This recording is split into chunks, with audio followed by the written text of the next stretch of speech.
Sir ಅಂದ್ರೆ ನಂಗೆ ಯಾವ್ದು ಕಷ್ಟ ಅಂತ ಅನ್ಸಲ್ಲ. ಇವತ್ತಿಗೂ ನಾನು ಅದನ್ನ ಯಾವ್ದು ಹಳೇದೆಲ್ಲ ಒಳ್ಳೆ ಮೆಮೊರೀಸ್ ಅಂತ ಅನ್ಕೊಂತೀನಿ. ಸರ್ ಕಾಮನ್ ಸರ್, ಊರಿಂದ ಊರ್ ಬಿಟ್ಟು ಬಂದಾದ್ಮೇಲೆ ಪ್ರತಿಯೊಬ್ರು ಕಷ್ಟ ಪಡ್ಲೇಬೇಕು.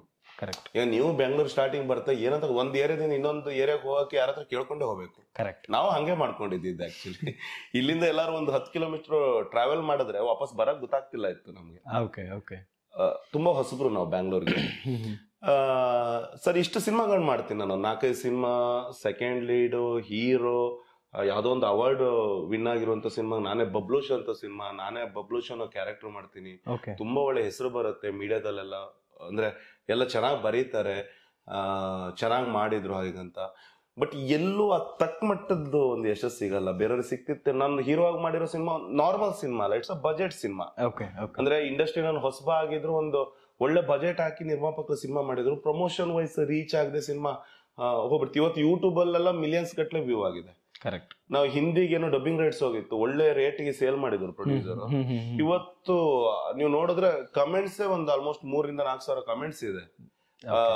35 ಮಿಲಿಯನ್ 40 ಮಿಲಿಯನ್ ವ್ಯೂಸ್ ಇದೆ ಹಿಂದಿಯಲ್ಲಿ ಯಾವ್ದು. ಮತ್ತೆ ಯೂಟ್ಯೂಬ್ ಮೋಷನ್ ಪಿಕ್ಚರ್ಸ್ ಅಲ್ಲಿ ಎಲ್ಲ ಕಡೆ ಸಖತ್ತಾಗಿ ಹೋಗ್ತಿದೆ ಸಿನಿಮಾ. ಬಟ್ ಇಲ್ಲಿ ಪ್ರಮೋಷನ್ ಮಾಡಿಲ್ಲ ಸಿನಿಮಾ, ಹೋಗ್ಬಿಡ್ತು.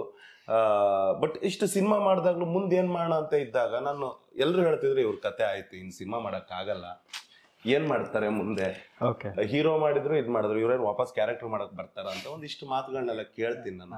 ಬಟ್ ಒಂದಂತೂ ಗೊತ್ತಿತ್ತು, ಸಿನಿಮಾ ಬಿಟ್ಟು ಎಲ್ಲೂ ಹೋಗಲ್ಲ ನಾವು, ಯಾಕಂದ್ರೆ ಬಂದ್ ಆಯ್ತು ಇಲ್ಲಿಗೆ.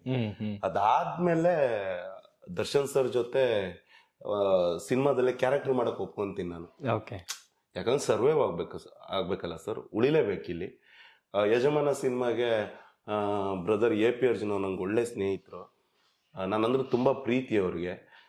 ಕಿಸ್ ಅಲ್ಲಿ ನಾನು ಆಕ್ಟ್ ಮಾಡಿರ್ತೀನಿ, ವಿಲನ್ ಆಗಿ ಆಕ್ಟ್ ಮಾಡಿರ್ತೀನಿ. ಅವರು ಹರಿಕೃಷ್ಣ ಅವರಿಗೆ ನಾನು ಹೇಳಿದೀನಿ, ನಮ್ಮ ಹುಡ್ಗ ನೀನ್ ಮಾಡ್ತೀನಿ ಅಂತ ನಾನು ಹೇಳಿದೀನಿ, ಸೊ ಮಾಡ್ಲೇಬೇಕು ಅಂತ ಹೇಳ್ತಾರೆ. ಯಜಮಾನದಲ್ಲಿ ಒಂದು ಕ್ಯಾರೆಕ್ಟರ್ ಮಾಡ್ತೀನಿ ದರ್ಶನ್ ಸರ್ ಜೊತೆ. ಬೇರೆ ದರ್ಶನ್ ಸರ್ ನನ್ನ ನೋಡ್ತಾರೆ, ಫಸ್ಟ್ ಡೇ ಏನು ಮಾತುಕತೆ ಆಗಿರಲ್ಲ, ಸೆಕೆಂಡ್ ಡೇ ನನ್ನ ಬಗ್ಗೆ ವಿಚಾರಿಸ್ತಾರೆ ಯಾರ ಹುಡುಗ ಅಂತ ಹೇಳಿ. ಎಲ್ರು ಇಲ್ಲ ಸರ್ ಕನ್ನಡ, ಅವ್ರು ತಮಿಳಿಯನ್ಸ್ ಏನೋ ಅನ್ಕೊಂಡ್ಬಿಟ್ಟಿದ್ರು, ಬೇರೆ ಲ್ಯಾಂಗ್ವೇಜ್ ಅವರ ಏನೋ ಅಂತ ಅನ್ಕೊಂಡ್ಬಿಟ್ಟಿದ್ರು.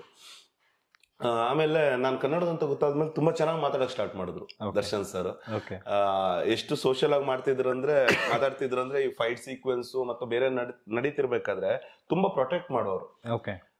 ಹುಡುಗರನ್ನ ಕರ್ಸಿ ಹೇಳೋರೆ ಪ್ಯಾಡ್ ಎಲ್ಲ ಕರೆಕ್ಟ್ ಆಗಿ ಅಡ್ಜಸ್ಟ್ಮೆಂಟ್ ಇದೆಯಾ, ಏಟ್ ಬೀಳತ್ತೆ ಹಾಗೀಗಂತ. ಸರ್ ಓಕೆ ಅಲ್ವಾ ಎಲ್ಲ ಆದ್ಮೇಲೆ ಅಷ್ಟು ರೆಸ್ಪೆಕ್ಟ್ ಆಗಿ ಮಾತಾಡೋರು. ಏಟ್ ಆಗ್ತಿದ್ಯಾ ಏನಂಗ್ ಓಕೆ ಅಲ್ವಾ ಅಂತ ಕೇಳೋರು, ನಾನೇನಾದ್ರು ಕೇಳಿದಾಗ ಅದಕ್ಕೆ ನೀಟಾಗಿ ಆನ್ಸರ್ ಮಾಡೋರು. ಸರ್ ಅಷ್ಟು ಒಳ್ಳೆ ವ್ಯಕ್ತಿತ್ವ. ಅಂತ ಸ್ಟಾರ್ ಆದ್ರೂ ಯಾವತ್ತೂ ನಮ್ಮ ಹತ್ರ ಹಂಗ್ ನಡ್ಕೊಂಡಿಲ್ಲ ಅವ್ರು. ಆ ಸ್ಟಾರ್ ಗಿರಿ ತೋರ್ಸೋದಾಗ್ಲಿ, ಆಟಿಟ್ಯೂಡ್ ಆಗ್ಲಿ ಯಾವತ್ತೂ ನಾನು ನೋಡಿಲ್ಲ. ಅದೇ ಪ್ರೀತಿ ನೆಕ್ಸ್ಟ್ ಕಂಟಿನ್ಯೂ ಆಗುತ್ತೆ. ರಾಬರ್ಟ್ ಸಿನಿಮಾಗೆ ಆಕ್ಟ್ ಮಾಡ್ತೀನಿ ನಾನು, ಅದೇ ಪ್ರೀತಿನ ಹಂಗೆ ಕಂಟಿನ್ಯೂ ಆಗುತ್ತೆ. ದರ್ಶನ್ ಸರ್ ಅಷ್ಟೇ ಪ್ರೀತಿಯಿಂದ ಮಾತಾಡ್ತಾರೆ. ಹೆಂಗ್ ಶೆಟ್ರೆ ಚೆನ್ನಾಗಿದ್ದೀರಾ? ಫಸ್ಟ್ ದರ್ಶನ್ ಸರ್ ಜೊತೆ ಹೇಗಿತ್ತು ಒಡನಾಟ? ಅಂದ್ರೆ ಯಜಮಾನದಿಂದ ಟು ರಾಬರ್ಟ್ ವರ್ಗು ಹೇಗಿತ್ತು? ಈ ಕಾಟೇರದಲ್ಲಿ ನೀವು ಮಿಸ್ ಮಾಡ್ಕೋಬತ್ತಿರ್ಬೋದು. ಖಂಡಿತವಾಗ್ಲೂ ಮಿಸ್ ಮಾಡ್ಕೊಂತೀನಿ ನಾನು. ಮಾಡಿದ್ರೆ ಚೆನ್ನಾಗಿರುತ್ತೆ.